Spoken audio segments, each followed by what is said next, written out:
So I want to welcome everybody to the Prospect New York State podcast. Technically, we're going to videocast tonight, which is outstanding. We've got currently 3 New York Giants fans sitting in this videocast, which I'm pretty excited about. Uh, when Brian Hawkins joins us later, we'll have 4. We're joined here tonight by Coach Rob Blount from Oceanside, Coach John Kinder from Southwestern out in Section 6. Both of them have connections in Long Island. And, Coach Kinder reached out to me. I reached out to him last year to bring him into the Power 50 showcase. And then he was adamant that he wanted to get you, Coach Blount, from the get-go. And so he reached out to me it had to be like a few days after the Power 50 and said, hey, let's get, my former coach and my mentor, into the next showcase and get you involved. And you're not the only one who recommended Coach Blount. Also, Ben Turchin from Varsity Media is like, hey man, you gotta talk to my guy down here in Long Island. He's always hyping you up. So let's dive into your background, you guys. Let's start with you, Coach Blount, and where you grew up, your history as a player. Some things about you as a coach and how you're connected to Coach Kinder. Yeah, for me, actually, I went to Lawrence High School, which is located down in Nassau County, and it's Section 8. Long Island doesn't participate in the state tournament, so many people don't know what's going on down in Long Island. But I went to CW Post. I went there, played there 2002 to 2005. Started that quarterback there. It's now LIU Post. They went D1. So they're doing bigger and better things. But right after that, I honestly, as soon as I got done football-wise at Post, I ended up coming back to Lawrence at the high school, and I was started off as a quarterback coach and moved into offensive coordinator from 2006 to 2008. That's where I ended up getting a young, spunky John Kinder as a sophomore. He was still on the JV, but we knew he had a lot of potential. And then, I ended up coaching him up through his junior year. Then I moved on to Oceanside High School, where I've been for the last 11 years. So, we have a good connection, obviously. He's actually someone who lives down the block from me, growing up. And I was definitely pumped to link back up with him and seeing all the great things he's doing out here in New York and pushing football and, really, doing the right thing with the quarterback position. And, you see now when there's a lot. John's definitely someone that he's teaching the people the right things, and people are getting the best out of him. Coach Kinder, talk about your background a little bit and how and what your experience was like playing for Coach Blount.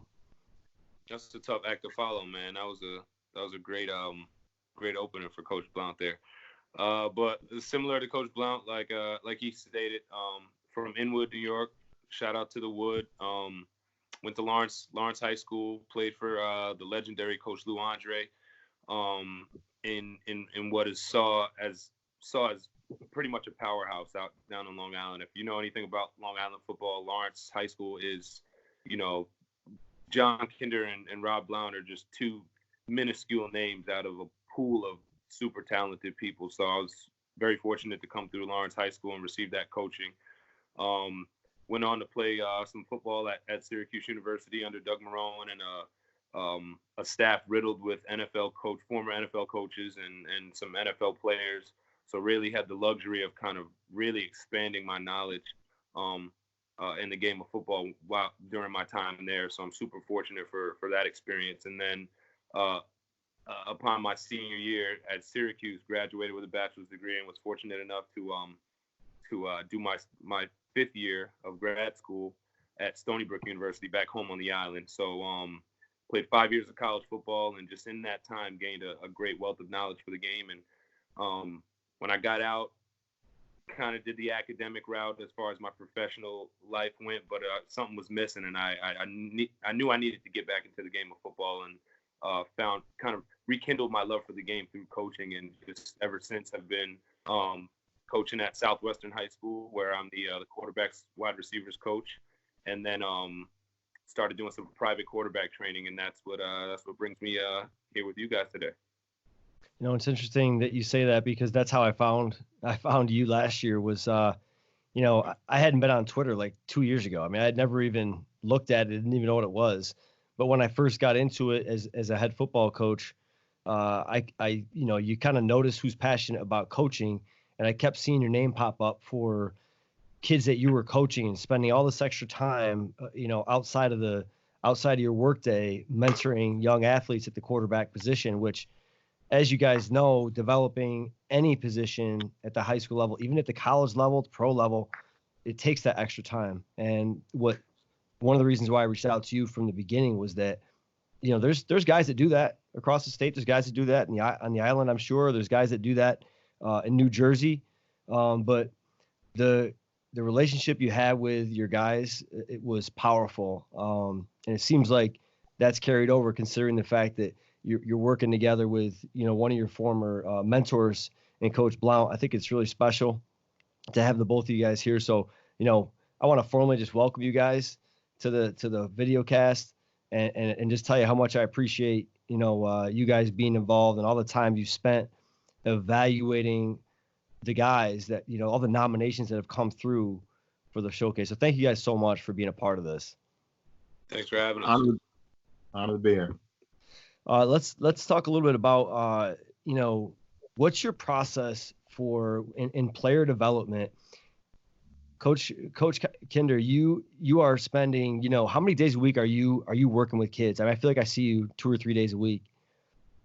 How often are you doing that? The private training stuff? Yeah. It honestly ends up being 7 days a week. Just through the film study and breaking down their film, and at least an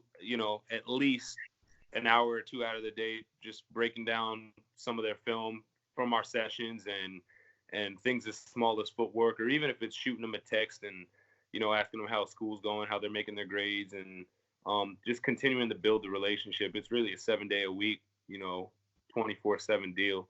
It's your artistry, man. You're an artist. I mean, it's something that it's in your DNA. So talk about that developmental process when you bring in a kid that wants to work with you. What does that look like from, you know, not necessarily start to finish, but how do you start with a quarterback? I guess I kind of start by just explaining to the kids that it's, you know, I'm an all-in kind of guy. It's either, you know, we don't straddle the fence. Either you're going to be all in, or, you know, you're wasting my time and I'm wasting your time, because I need full 110% effort. And I think the quarterback position is not something that we just play on the football field. It's more or less a lifestyle that you live. It's the way you build relationships with people. It's the way you communicate with your teachers in school. It's the way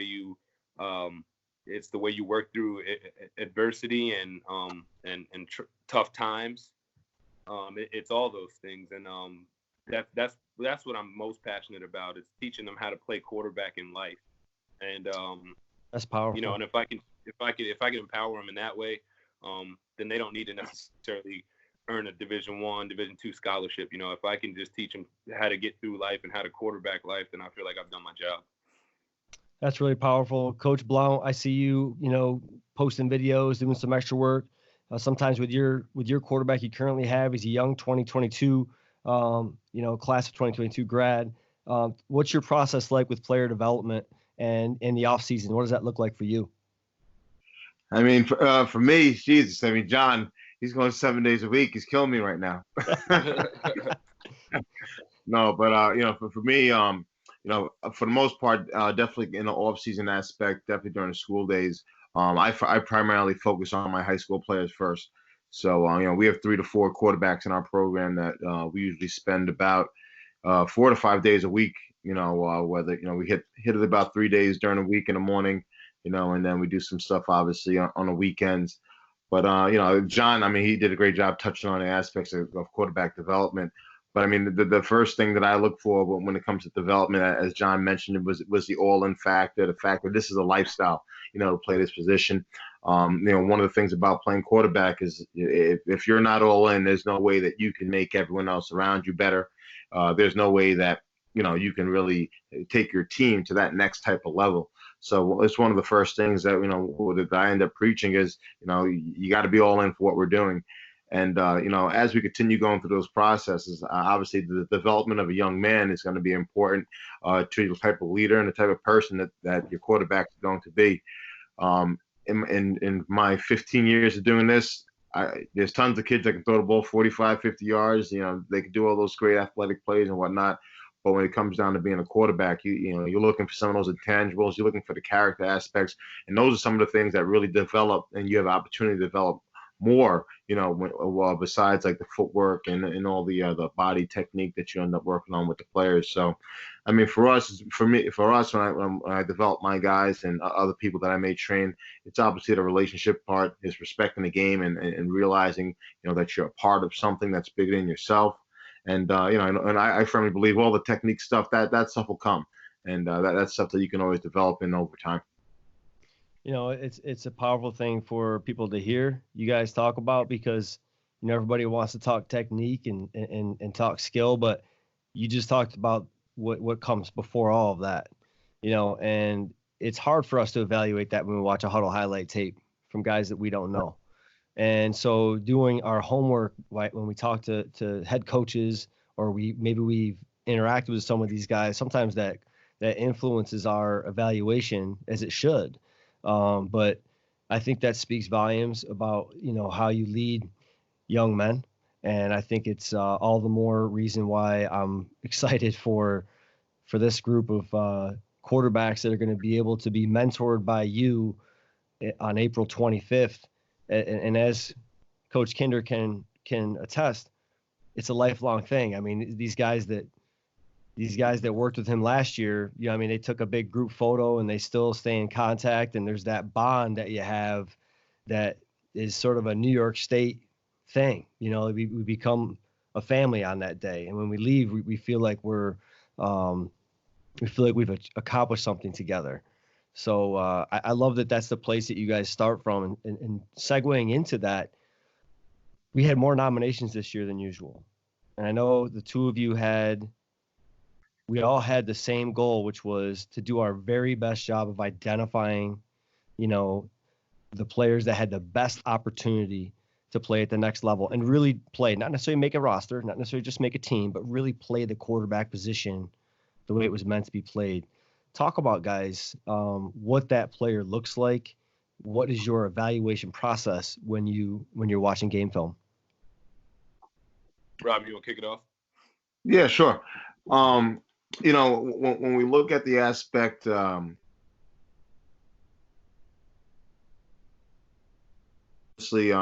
we look for the intangibles. That stuff gets up. Those are the natural things that all coaches look for.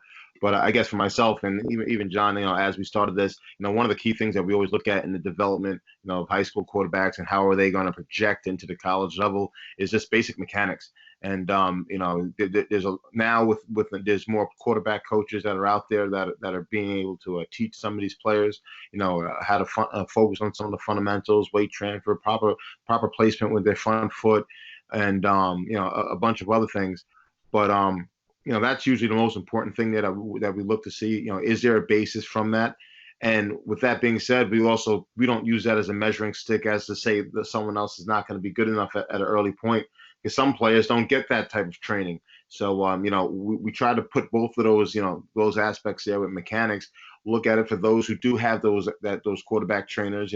Is that making them that much of a better player? And then we also look at those who may be a little bit rusty or need some work in, but just have some natural poise and have some natural movements that is that something that we can teach that person?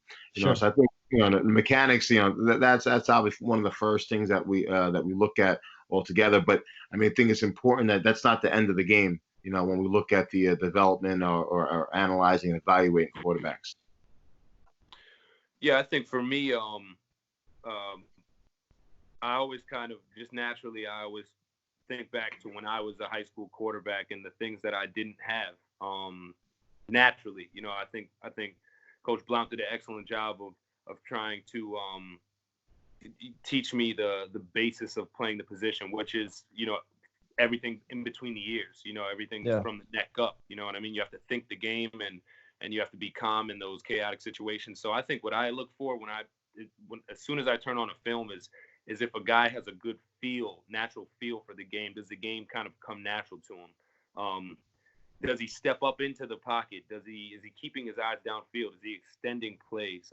Does he have calm, quiet, patient feet?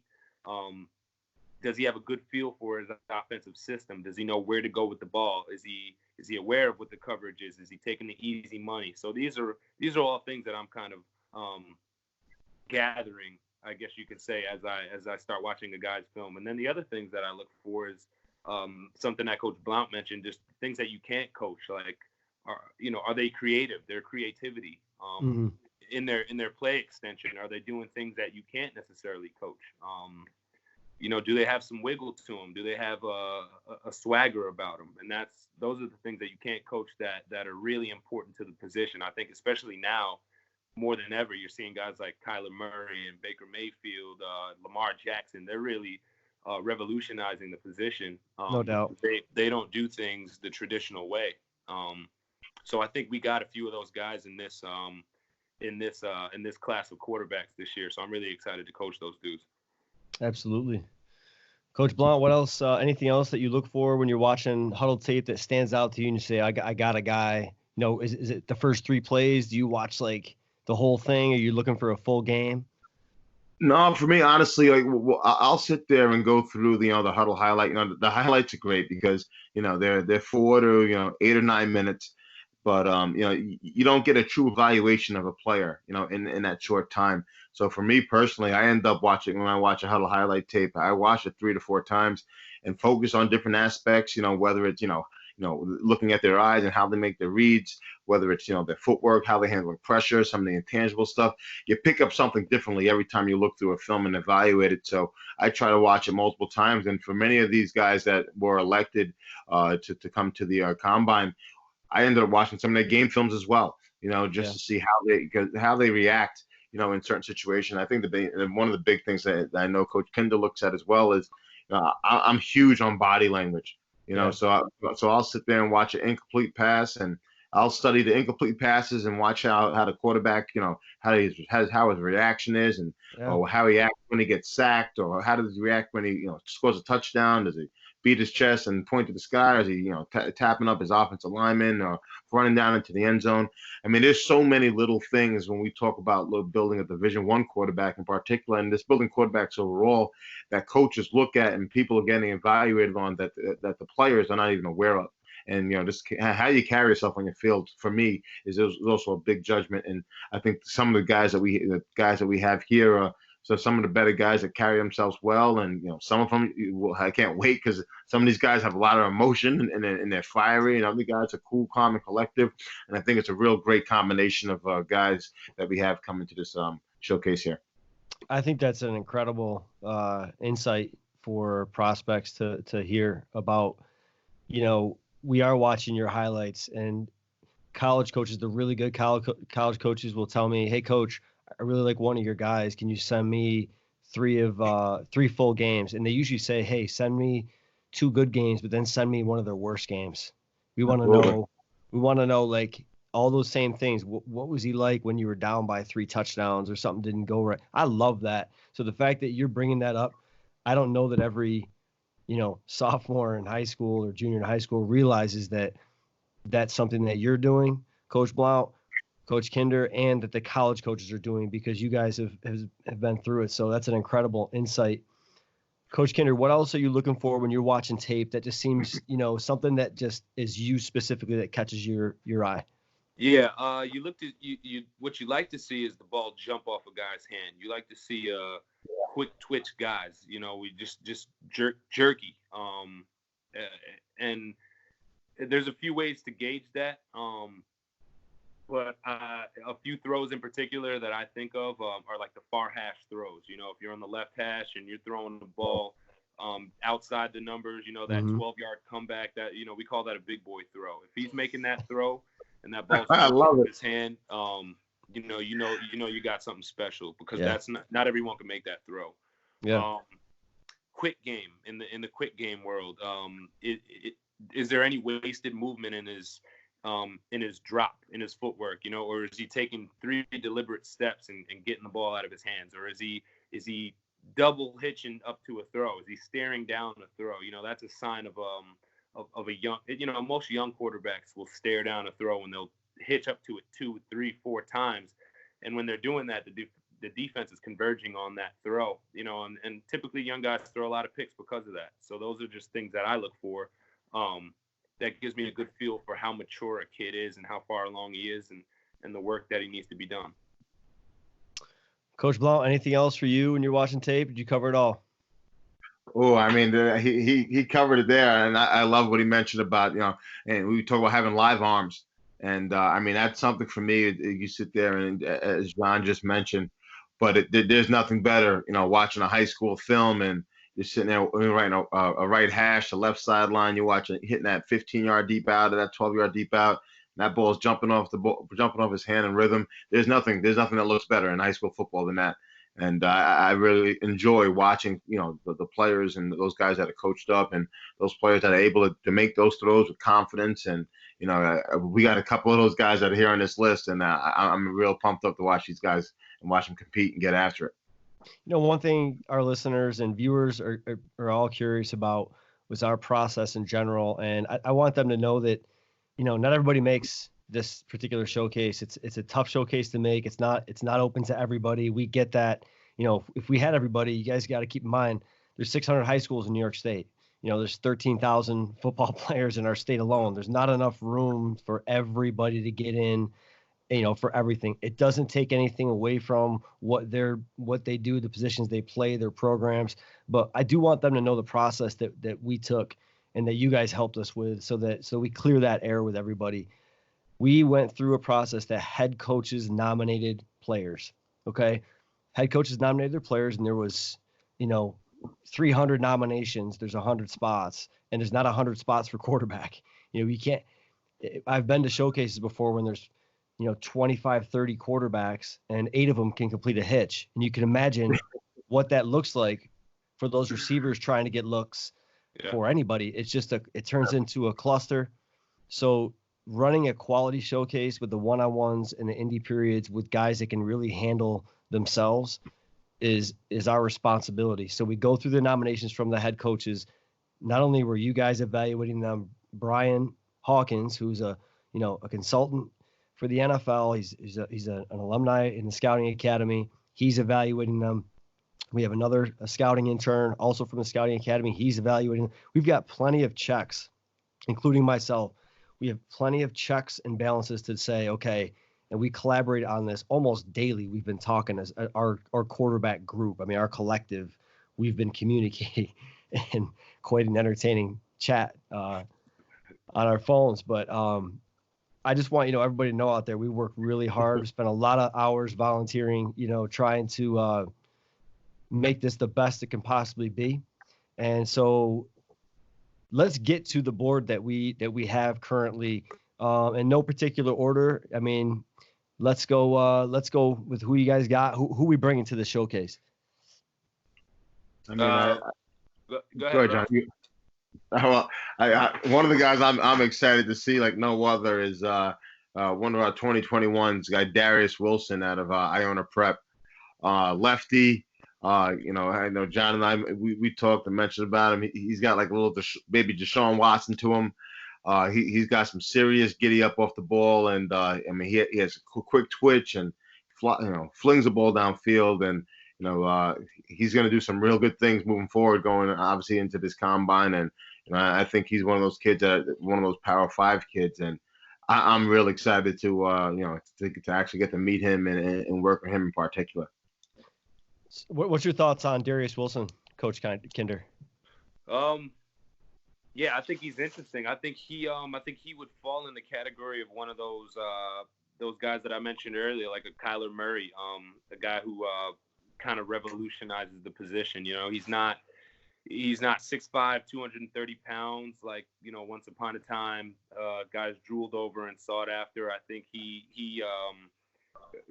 I'm not sure of his measurables exactly. I want to say he's somewhere around 6 foot, probably 185, 180 pounds. And and I think he with what he's got, he works really well. You know, the ball jumps off of his hands. He's sure-footed. You know, you can tell he knows where he wants to go with the football. He's decisive. He makes good decisions, and that's something that I don't think a lot of people realize about our selection process. Is we're looking at completion percentage. You know, we're not just looking at how many touchdowns you threw. We're looking at if you were taking care of the ball or not. We want to see, we know what your touchdown to interception ratio was. Sure. You know, were you a winner? Were you able to lead your team to wins? And we want to see whether you were able to do that with, you know, a stable of receivers around you, or a ton of weapons, or whether you were the type of guy that had to kind of put it on your back. And I think we have some of the guys within the showcase that were those guys. They didn't have a ton of help around them, but they were able to be smart with the ball and kind of put it on their back, so to speak. Darius Wilson is actually was an invite last year. We couldn't get him at the last minute. He couldn't make it. You know, he's out of Cardinal Hayes, and he didn't have a lot of tape last year, but he impressed me. You know, I just came across him at some point. He's obviously, you know, a little smaller last year, a little bit younger. But the thing that impressed me was the same thing you guys talked about, was he seems to have a presence and a savvy for the game that's really uncoachable. He just has a feel for how to make plays. He's a guy you do not want to coach against if you're a defensive coordinator, because you think you have it all figured out, and he's going to find a way to make a play. So who else do we have on this list?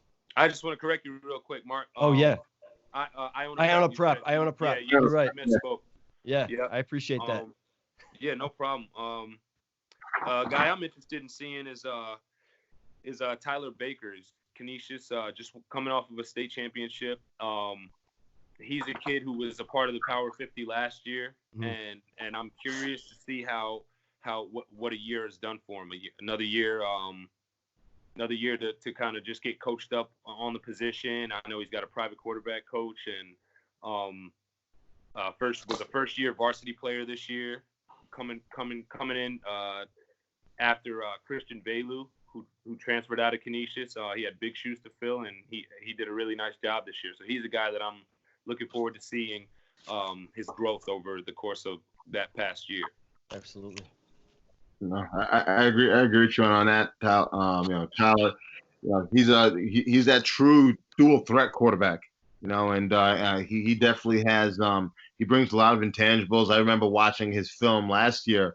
Him as a JV player, and just did some tremendous things. I'm watching his film. Like, I can't wait to see this kid grow up and keep on going. And definitely with Christian, leaving, that left that door open for him. And being able to, I guess the thing with Twitter now, which is great, I'm able to follow a lot of these guys. So able to see some of these guys throughout the season as they go through. And just watching him in that playoff game, with that game winner, those are some of the intangibles that you look for in a quarterback, especially someone who's a little bit undersized and he's definitely playing with a chip in his shoulder. And I think he's going to be a real special player moving forward. I do think that's an interesting point to bring up. The fact that he had to take over for a quarterback as highly touted as Velu, and to come in there and play the way he played with some grit. He played with some grit all the way through to the state finals at his age.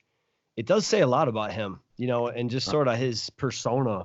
So we've got Tyler Baker from Canisius. We've got Darius Wilson from Iona Prep. Thank you again for that correction. Iona Prep has, I feel like, something like 7 guys out of their starting 11 coming to the showcase. They're doing good things. They're doing good things. Their offensive line is one of the best in the state. Whoever's coaching that position is doing a great job. Who's next on the list, guys? Guy who really excites me, Henry Bellin. He's a guy. Yes. He just snagged his, I believe, his second Power 5 offer. He's got a Pitt offer right now. He's got a Syracuse offer. He's a dude. You want to just talk about a live arm and just a rocket of an arm. He's super athletic. But what I like most about him is that for his athleticism, you very rarely see him use it. He's a guy who wants to sit in the pocket. He wants to play the position the way it's meant to be played. It's funny because Rob, you said Darius Wilson kind of had some Deshaun Watson to him. Henry Bellin truly reminds me of Deshaun Watson. Just his build. He's kind of thin. goes 6'3", 190. I think he's really a guy that I'm looking forward to coaching because I think he's going to be super special. Yeah, and I mean, Coach O'Neill does a great job over there at Cardinal Hayes, and I get the opportunity to sometimes see him in some of the Catholic games when they play St. Anthony's or Chaminade or Kellenberg down here on the island. But like you said, I think what's interesting about him, he reminds me kind of, you say Deshaun Watson, but I even think, get down and back even further, like a Steve McNair, just someone who wants to prove he can throw. He definitely has the athletic ability, and you watch his film, he could take off a lot of times, but he sits in there. He has some great pocket presence, and I mean, he's got a bevy of talent on the outside with him. But he's a special player. Brian Hawkins, are you with us? Yeah, I'm with you guys. Can you hear What's going on, man? What's up, fellas? You're the first New York Giant fan, Hawk.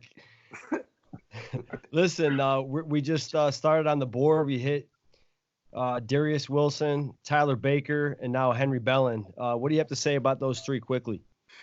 Well, I mean, first of all, I'm happy we got those guys. I mean, I alluded to this earlier, and last year we didn't have a lot of representation from the lower New York region, and I just heard you guys mention about Iona Prep and getting those guys on board, Coach Spagnuolo and Coach O'Neill, was huge.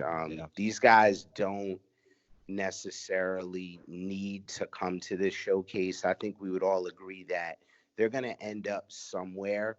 And it's going to be very interesting to see these guys, up close, and then competing against each other. I mean, we've all looked at these guys and clearly they have the ability to be able to play at the next level.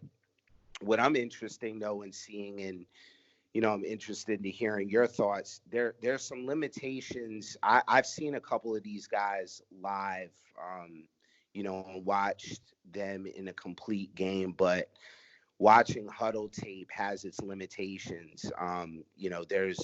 There are a lot of questions that I have about how these guys, handle being able to throw, both inside the pocket and outside the pocket. How can they throw on and off platform? And I know Coach Kinder and Coach Blount will, allude to this. If you got a clean pocket and you can make throws, I mean, that, you have to be able to do that. But just watching the Super Bowl and seeing Patrick Mahomes and the quarterbacks now in today's game being able to get outside the pocket when they're pressured is just so important for them to be able to do. And I'm looking forward to that. I have a lot of questions just that I think can be answered to a certain degree when we see these guys in Albany. Of course, it's not going to be live action, but I think from a mechanical standpoint, many of these guys have, the intangibles that translate over to the college game. But, one thing that I wanted to talk about is just coverages. Many of these players are not facing coverages where they're going to have to process very quickly whether or not it's, one high or two high. And I mean, Blount and Kinder, you guys are our coaches. I don't think I've seen any defenses that I've watched, even at the CHSAA level, where I've seen a two high roll to a one high and a guy come down and rob. Like, you've seen very basic coverages. And, I'm going to be interested to see, how these guys, if we can throw, some coverages and some challenges in front of them to see how they process information. Of course, a showcase / combine is not a game-like situation, but I do think we can get some answers and hopefully be able to see some things that we didn't necessarily see on their game film. Coach, are you in a concert? Brian, are you in a concert hall right now? I hear some reverb back there.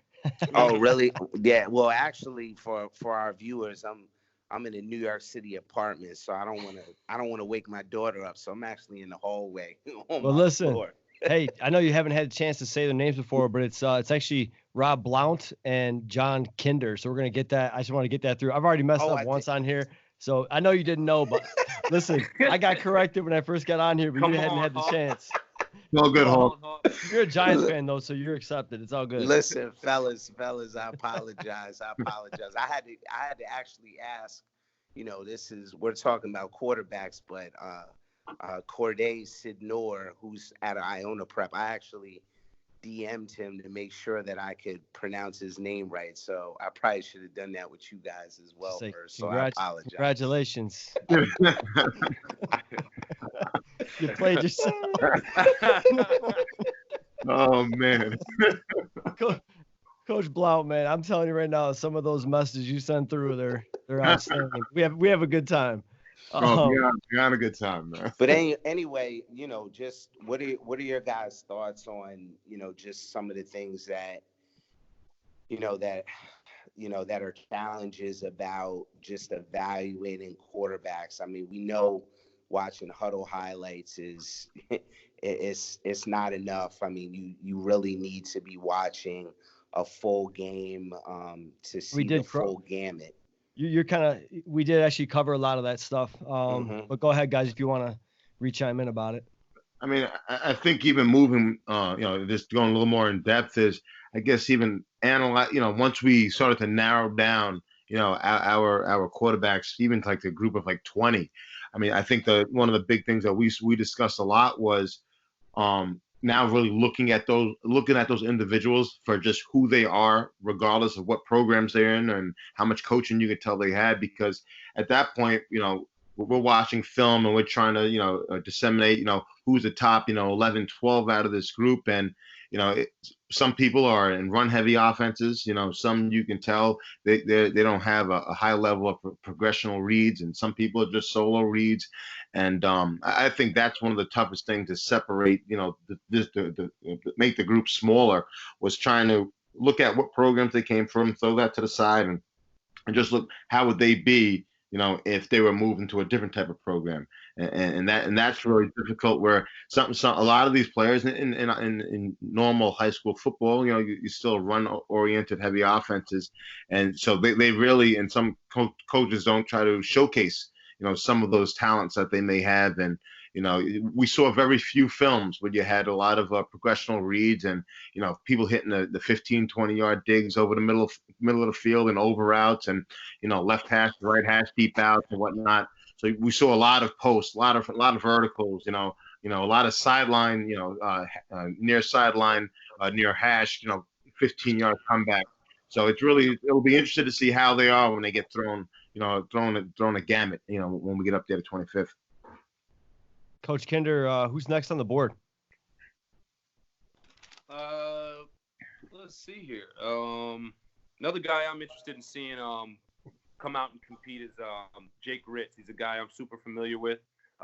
St. Francis High School, heading into his senior year, and he's a guy that really understands how to play the position.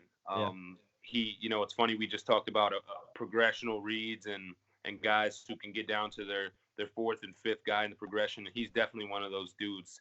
It's funny because you'll see on his tape, they're very RPO heavy, his coach is. But there are those times where you see him tie his feet to his eyes, and if he doesn't like his first or second read, he flips his hips and his eyes travel immediately with his feet. He's sure of himself. He knows where he needs to go with the ball, and he's dissecting the defense. And that's something that I'm really eager to see kind of in live action against his peers. Coach Blount, have you seen him play? I saw him limited from from his little highlights, and I was able to catch one or two of his games. And I didn't know much about him coming in until coming into this and evaluating him. But he's a heck of a competitor, and I'm able to see some of the videos of him working out and whatnot from Coach Kinder's Twitter, and ends up in sharing. And we talk a lot about some of the kids that he has a chance to train, since a good portion of these kids come more from Western New York or upstate New York. And but he's a competitor, man, and there's nothing better than that looking at a quarterback. Coach Kinder, you mentioned something about his personality, a month or so ago, and something just about him being very laid back, poised type of a young man. Is that something that sort of in your mind sort of defines Jake Ritz? Yeah, I think it definitely translates to his game. And it's something that can be, especially in the age of social media, where I think kids are almost expected to toot their own horn and talk about themselves and talk about how great they are. And you're not gonna get that from him. He's actually very quiet on Twitter. He's got limited activity on his Twitter account. Something that I kind of give him a hard time about pretty frequently, just because I know, that's the landscape. You got to be active. You're a brand, and you need to, be vocal. But I definitely think that translates to his game. Just that laid back, almost surfer vibe, real, just low key. He's a low key kid, and he's tough as nails. You'll see it pop up on his film. He stares down the barrel. He's not afraid to take a hit. And he'll hang in there. So I really like the kid a lot. Sometimes you hear this from the NFL, sometimes you don't. Everybody's, I guess, goes back and forth. But I like to hear sometimes a comparable. Who does he remind you of for somebody you've coached in the past, or just somebody maybe even in the college game? You could almost compare him to a Brett Favre. He'll get out of the pocket. He'll make some risky throws. You'll see him throw a shovel pass with his left. He's a right-handed quarterback. You'll see him break the pocket and kind of just toss off a crossing route with his left hand, almost shovel passing it. Just really savvy, really sure of himself, super confident. Takes a little bit of risk. Yeah. Who's next on the board, guys?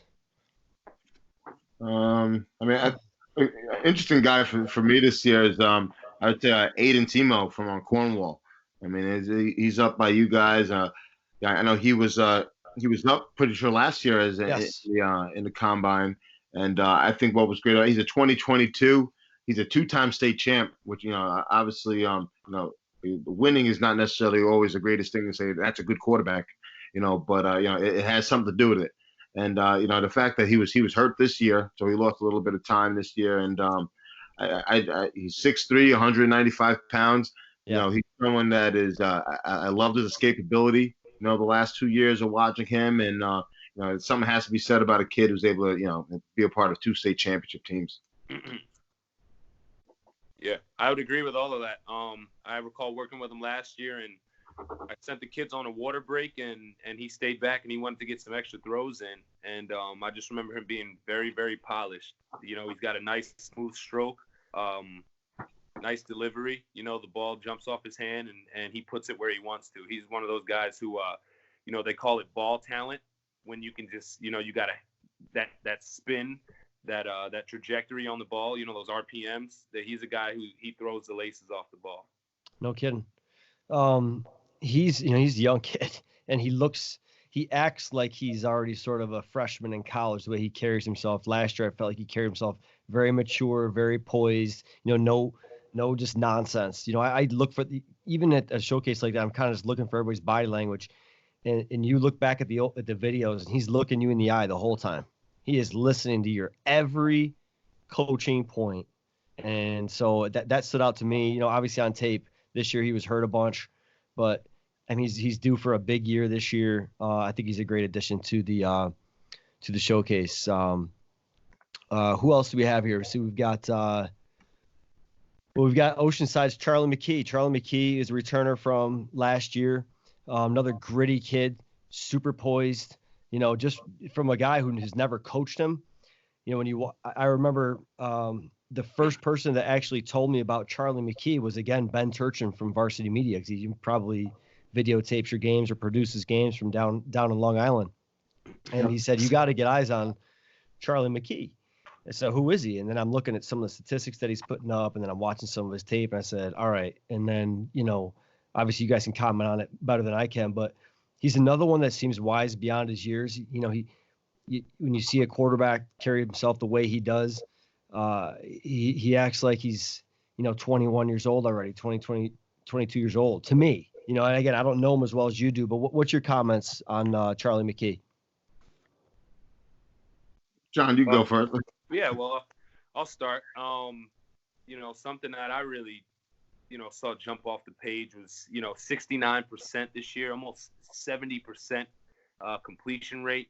Almost threw for 3,000 yards and 23 touchdowns as a sophomore. Just big numbers, and then the film starts, and you're wondering if they're all going to be go routes and deep posts and kind of like the gimmies, you know what I mean? And they're not. He's hanging in there. He's got two guys wrapped around his ankle, and he's hanging in there, staring down the barrel, and he's throwing some really difficult throws. And if you know anything about Long Island football, I'm from Long Island, so I can attest to this. They're tough kids. A lot of them are multi-sport athletes, and he definitely kind of embodies what it means to be a Long Island football player. He's tough. He's coached by Coach Blount, so I know that he's got it between the ears. And again, you're throwing 70% completion rate. It's you're doing something right. Yeah, I mean, for me, obviously, I'm lucky enough to have him. He's 2022, so he's got 2 years left. I think I think one of the great things of him is just natural leadership on the field. And some of those intangibles. He was a captain as a freshman. Which to start, let alone be a captain, that stuff's not normal. But yeah, I think for him, I mean, what makes us go is the ball just flies out his hand, and he's quick release, and that helps us, obviously in our passing game and us do what we do. But him being able to get the ball out of his hands quickly and put it to different people's hands, that's something that separates him from some other people. We're on to next guy up would be Jack Cheshire, also from down on Long Island, threw 41 touchdowns last year. He played, I believe, in the same program as Cone. Is that correct? Mm-hmm. Yep, Jack Cone. Sayville. Mm-hmm. What is it? Is that the same coaching staff that coached Jack Cone, or is that a different coaching staff? For the most part, Rob Horse was the head coach with Jack Cone, and he actually stepped down the year Jack left. But Reed Sand's there, and he's been there for a while, and they've had pretty much maintained the same staff for the most part. The system is pretty much the same, and it's a quarterback-friendly system. And but he's just a special kid. When you talked about who's he remind you of? For me, is a little bit of a older setback. Him and Jim Kelly, because the K gun, and he just sits back there, and he's throwing a quick slants, a quick outs. They do a little bit of RPO stuff. He can put the ball downfield, the screen game. He's well put together. We know he's well coached. I would love to see how he's going to do now. Coming up and competing, with some of the other players, the better D-backs and receivers and whatnot. But I think he has a high ceiling, and he's an athlete. I know he's a two-sport athlete. He's a baseball player as well. So definitely excited to see him and and what he does. He's definitely the toast of the island. Going into 2021. One thing I noticed in particular about Jack is just his ability to take calculated risk. Yeah. He's definitely, from his stat line, you could tell he was smart with the ball. He didn't turn it over a ton, but then you turn the film on and you're like, ooh, you kind of cringe sometimes when he lets the ball go. He's throwing in a double and triple coverage, but he's putting the ball essentially in the guy's pocket. He's got great ball placement. Quick twitch. He kind of has a quirky three-quarter delivery. So I'm looking forward to kind of seeing that up close and seeing his mechanics up close in person. But I do think that he's got great accuracy, and he did a lot of good things this year. And we've got we've got a couple of Section 5 guys. James Knapp from Victor, big body kid. Plays for Coach Mandel out there. What's your evaluation of Knapp?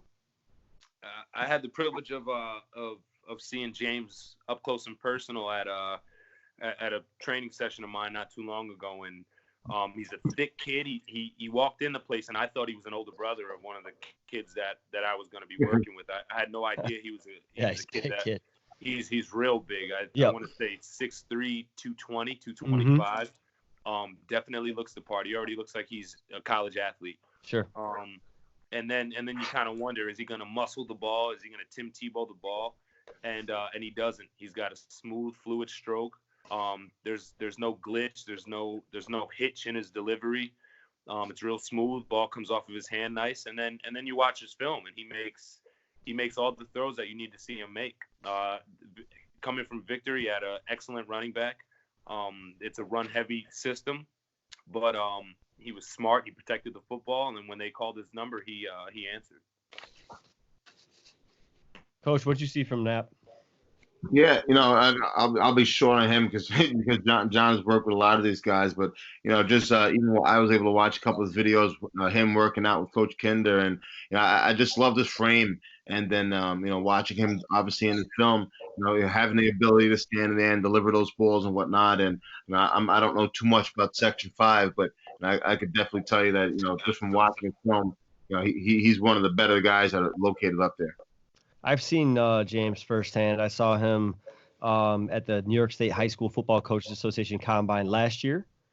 And then obviously I've seen him play live. He made some big-time throws. Throws a pretty good post route, to be honest, and sits right in there and is not afraid to obviously take a hit, which and he moved very well. I seem to remember his shuttle run being, pretty good for a big-sized kid. So just him testing out in a combine environment for the second time for him, plus the work he's going to get with you, plus the one-on-ones, I think his ceiling could jump after something like this because of the fact that he may not throw the ball, 25 times in a game, but it's something like this, you're going to see he's going to get every throw possible, at the showcase, and he's going to be tested with talent at the wide receiver position. He's going to be tested with talent at the defensive back position. So he's a fascinating prospect from my vantage point, just because I've seen him firsthand.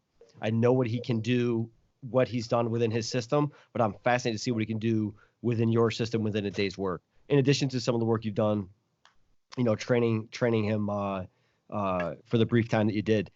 Who's next, guys? I think we kind of stay in that same area up in Rochester. We got Tyler Sokowski. He's a guy who was a part of the quarterback class last year at the Power 50 showcase, and Tyler's a winner. He's a baller. He's a guy who understands football. He loves it. If that's one thing that I could say about him, I've outside of working with him at the showcase last year, I've trained with him probably 3 separate times outside of that, and he's a guy who loves football. You have no worries that he's going to go to the next level and work and continue to work at it. A lot of guys, you'll see them, they kind of lose the love for it, and they forget what got them there. And he's not a guy who you have to worry about that with. He loves football, and I think he's another guy with a super high ceiling. Coach Blount, have you seen Tyler? Yeah, him being from Aquinas, he comes from a great program there, and and obviously John touched on a lot of stuff already, but just for me watching him on film, going through huddle and being able to check out a couple of his games, but he just we talk about some of the intangibles, the poise, the moxie. He was one of the guys that I was always impressed watching in between clip. Lost you there a little bit in the game, and him coming back as a second-year guy. Sorry, him coming back as a second-year guy. I think that's going to help him out a lot, and I think he's one of the better ones out of this group that we have, especially projection-wise to D1. Tyler, I've had to coach against Tyler, so he's in our league. I've seen Tyler when he was a sophomore go up against New Rochelle in the Carrier Dome. When you're a 10th grader going up against New Rochelle's defense, and New Rochelle at that point was a pretty aggressive defensive team. They needed Tyler to make some key throws in that game, and he made them. And that was extremely impressive. This year, they suffered some setbacks, obviously, and they lost that sectional game at the end there.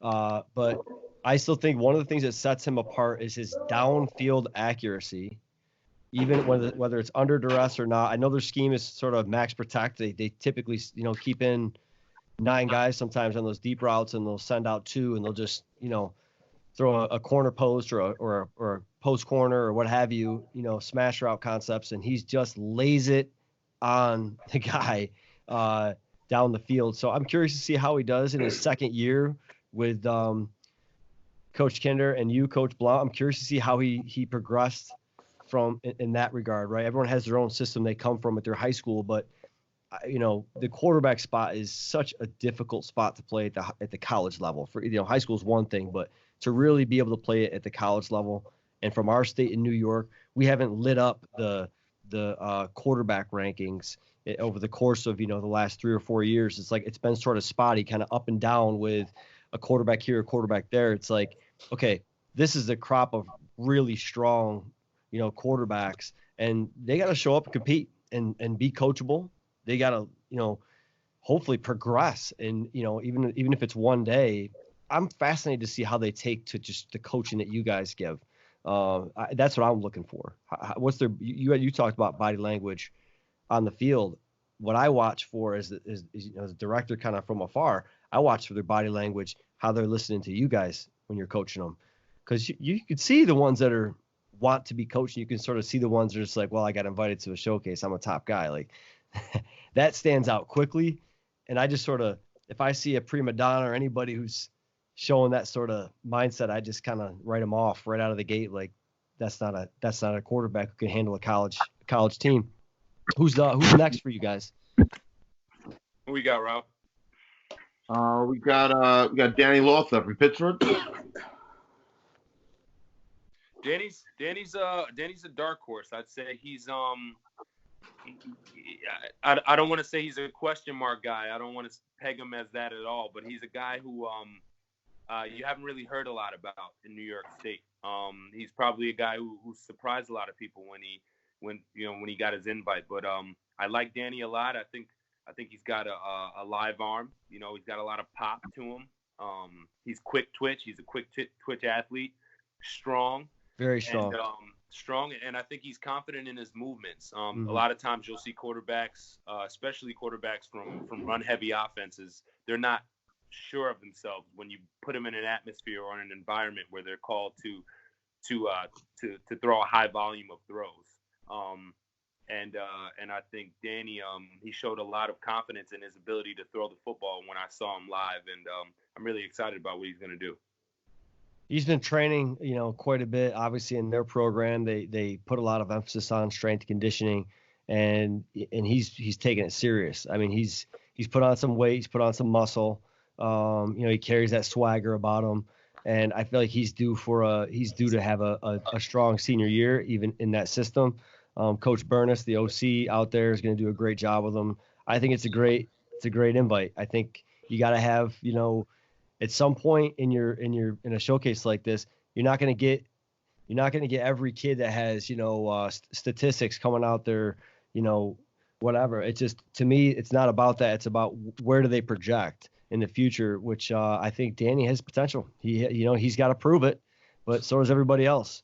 So I think it's a great get for us for a showcase. Coach Blount, any comments about Danny?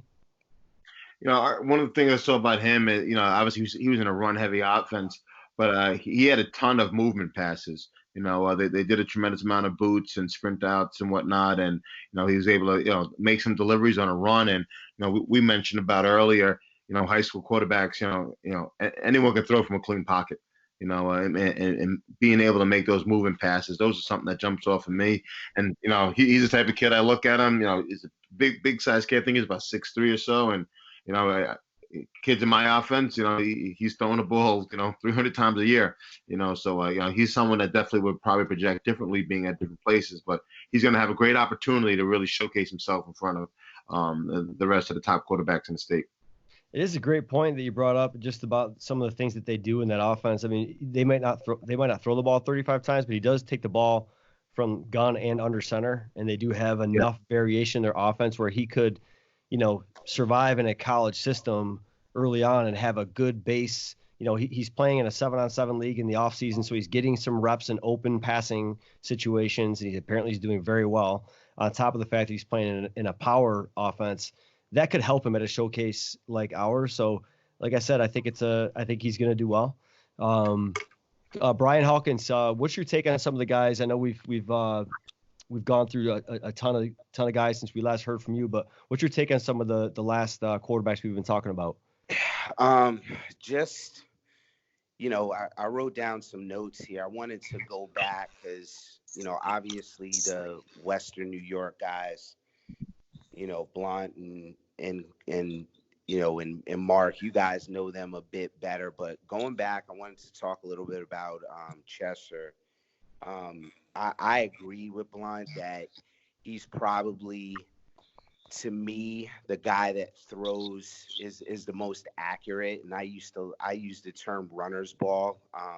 Most passes, and I'm interested to look at the stats for college, but most passes in the NFL are, -2 yards behind the line of scrimmage and 10 yards. So accuracy in throwing what I like to call a runner's ball is probably the most important thing. Guys can throw from a clean pocket, but when you look at completion percentage, especially in the NFL, there's really not a lot of, you know, there's not a huge gap between the elite quarterbacks and what we would call average or solid quarterbacks in the NFL. Completion percentages are pretty close, but the guys that can throw the best runners balls like Drew Brees and Tom Brady, ball placement is just so important. And for me, Cheshire, just from his film, and I'm not trying to knock the other quarterbacks, but just, the deep balls. And, we saw a lot of verticals when we talk about Iona Prep and some of the highlights that we've watched. Cheshire really threw balls that you're going to have to be able to throw accurately at the college level. You're not going to be able to hit vertical, big plays all the time. So he's somebody that really stood out for me. And as I watched film, I didn't necessarily see a lot of routes that, force guys that to throw those runners balls. I thought, most kids are going to throw on their highlight tapes, where on their highlight tapes they're going to throw the deep ball. But I really want to see how you can throw a three-step slant. And, if that ball's placed, behind the guy and he's got to, adjust, that's not good. I mean, if you're going to be a really good quarterback at the college and pro level, ball placement is so important for you to be successful at that level. But some of these guys, I saw it on tape. Cheshire was one of them where you saw those out patterns, those quick slants. But you see other guys that can throw deep balls, like Darius Wilson and Henry Balin. I wish we could see more of that. And that, that's what, the downside of Huddle is that, we're watching some highlights that have been selected. And like I said, I have a lot more questions about that. I think a showcase can show some of that, because you better be able to throw accurate balls on air. Like, you got to be able to do that. And that's why, you look at NFL pro days, people shun them a little bit. Like, listen, it's not live action. And yeah, that matters. Joe Burrow answered the question on, any questions about whether or not he has good ball placement. But I think, we can create an atmosphere that we can give college coaches some more evidence to help answer some of those questions that they may have due to limitations of the film that we have. I agree. We're on to the next guy up, Callum Wither. He's out of St. Francis. Yeah, Callan Wither. I mean, he's one of the few guys here that actually has a bunch of offers. Kent State, Central Michigan. Those are two of them that he definitely has right now. And he's 6'3", 190. And, he's just a big frame, and, he's able to make those throws down the field. I'm excited to see more of him. His film for me popped up late. And, obviously, I was speaking to John, who has seen him a little more in depth than I have. But, from St. Joseph's High School, he's someone that's definitely special. And I think he's got a high ceiling for what he can do, moving forward. I just kind of got got put on to Cal, recently. I didn't know much about him, and then come to find out he's had a UB offer since like 9th or 10th grade. So he's a kid who's gone through the passing league circuit up here in Western New York. He's actually from Canada.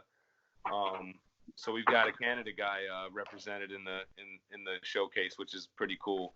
But Cal, what I see from Cal is just an ultimate competitor. He reminds me a lot of Aaron Rodgers because he has a style to the way he throws the football. He's definitely got a live arm. He's got a whip of an arm. And it's unique to him. He doesn't come out there and try to throw like anyone. He tries to throw like Cal, and he definitely has. You see his personality kind of come through in the way that he plays the game. So I'm excited to see him. I think he's got a high ceiling. I know he just had a private workout with Wisconsin, which went well a few weeks ago. So he's a guy that's going to be popping up on a lot of people's radars here soon. That's big time. JJ. And I don't know how to say his last name. I'm going to mess it up. Anybody know how to say his last name? Ramovsky?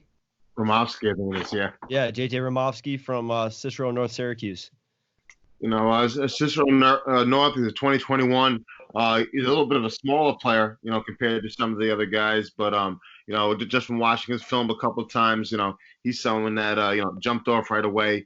Does a good job getting the ball out of his hands quickly. He shows the escapability and shows the pocket presence and whatnot. He's someone that's gonna. I think this atmosphere and this combine would allow him to show himself against some of the bigger players or bigger quarterbacks that'll be here, and he'll really get to measure up against everyone else. Mm-hmm. Yeah, what I like about JJ is I think he's really comfortable in his school system, and you can just tell he's kind of coming to his own. He does a lot of things well. He throws it from the pocket well. When you see him make some on the move throws, whether it's waggle or sprint out kind of designs, he does really well with that. And then you see him run zone read and pull the ball down, and you don't expect him to have the scoots that he has, but he takes off and he's got some athleticism too.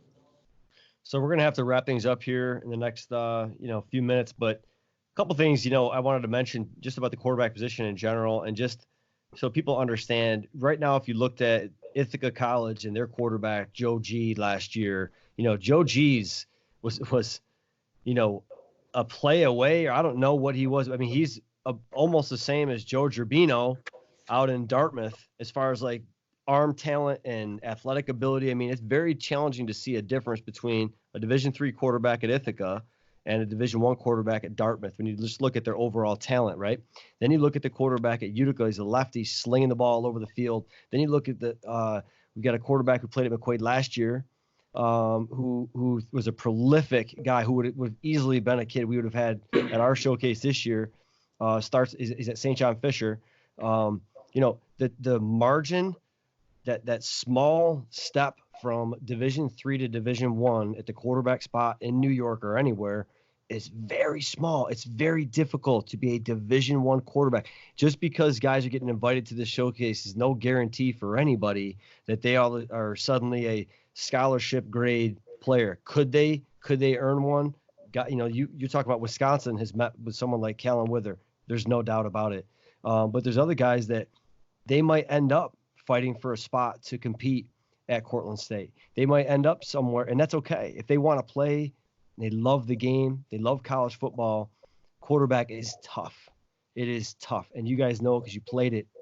But I just want our viewers and prospects to know, just getting an invite, there's no entitlement here to, hey, you got an invite to a showcase, I got this. Like, yeah, you get an invite to a showcase to compete. That's kind of where it is, and these guys are going to get that shot to do it, and there's no taking away from where they end up in the future. But it's I just wanted to sort of paint that picture that it is difficult to get recruited as a Division I quarterback, but that's not what this is about, exclusively, right? I mean, some guys are going to get those looks, and colleges are going to make the decisions they want to make. And depending upon your academics and the fit and your culture and everything else, that's not for us to say. But I look forward to, seeing these guys compete, seeing you guys coach them up. Coach Blount, you brought up a point, some of the highlights leading up to the showcase. What have been some of the highlights that you wanted to bring up before we close shop tonight?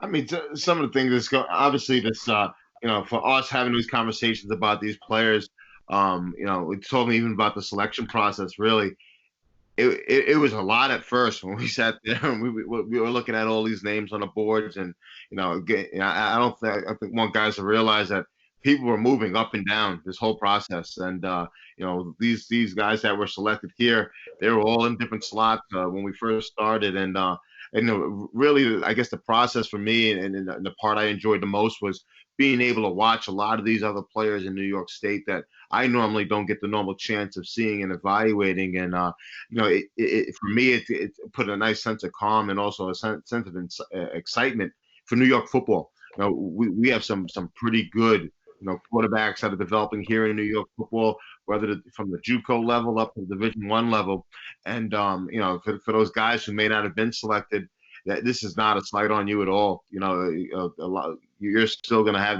those opportunities, and you're going to have to make your path and continue going. And I just think it was just great to watch a lot of these players here and to know that we have some good quarterback in New York. And I think this showcase and what we've been doing now for the last 2 years is really going to raise a platform. And we're going to see more of these quarterbacks being able to, matriculate out into, higher level colleges and continue just playing college football at the quarterback position. Coach Kinder, what are some of the highlights for you? I'm definitely just excited to get going. It's for me, it's just a countdown to the 25th. I'll be doing everything, in my power to prepare myself for that day. Want to make sure that Coach Blount and I give you guys a good product. If you're tuning in to the podcast, bring your big boy pants and be ready to compete and get after it, because it's going to be a lot of eyes on you, but just be confident. And that's what I'd say about the position, period. If you don't believe in yourself, no one else is going to believe in you. So, beyond the shadow of a doubt, you have to kind of shut off all the noise and come to play day in and day out. So I'm looking forward to it. And thanks Mark for having us. Guys, thank you so much for being on the show today, to giving up your time. I know it's sort of a late night recording for us. We're all dads and family guys, and this is late for us, man. But I appreciate you guys so much. Thank you for all the conversations we've had. I know we're going to continue to have them as we get to planning the showcase itself. But Brian Hawkins, any closing thoughts for us? Nah, that's it, man. Y'all don't want me to talk. We'll be on for a whole hour. But no, I just want to thank all of you guys just for the time that you've taken to take a look at the film. And I'm gonna echo what was already said, that we're excited about having these kids up, and for those that weren't invited, I mean, that please don't take that as a slight on your game. I mean, there are some kids that are definitely going to be able to go on and play college ball, regardless of what level that is. But like what was said before, come ready to compete. This event is going to be live streamed. Come to have fun as well. I mean, at the root of it, we all started playing this game, regardless if you were able to play, in college or, lucky enough for the pros, but doesn't matter. I mean, we want you to come and be serious and take the event seriously, have fun. I think this is going to be a great opportunity for kids, like Henry Balin and Darius Wilson, who are from the lower New York area. They might not know of some of these kids. I mean, we put some stuff out on Twitter, but I think it's gonna. I hope these guys come away with a bond that, hey, I went up here with these 11 or 12 guys and get to know each other at the same time and root each other on. And I'm really looking at, like I said, like it was said earlier, like how they compete.